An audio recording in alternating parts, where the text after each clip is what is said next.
继续来关心新德市警察局西门派出所姓洪的副所长，昨昏暗时去互发现伊倒伫房间，头壳灼伤死亡，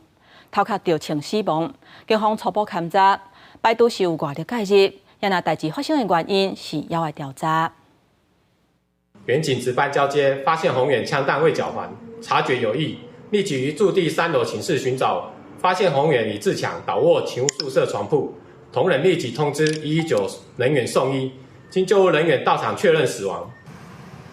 警方初步摆渡有外力介入，新德市一分局表示，这个姓洪的副所长，伊做工课的表现是真积极嘛，真认真，甲同事的互动嘛袂歹。案件发生了后，新德市长郭宏安甲新的警政署长张永新只是爱全力协助后事，关怀家属，嘛爱理清原因，帮助派出所心理的辅导。 为今年初到大已经发生8件警察想袂开行底路的悲剧。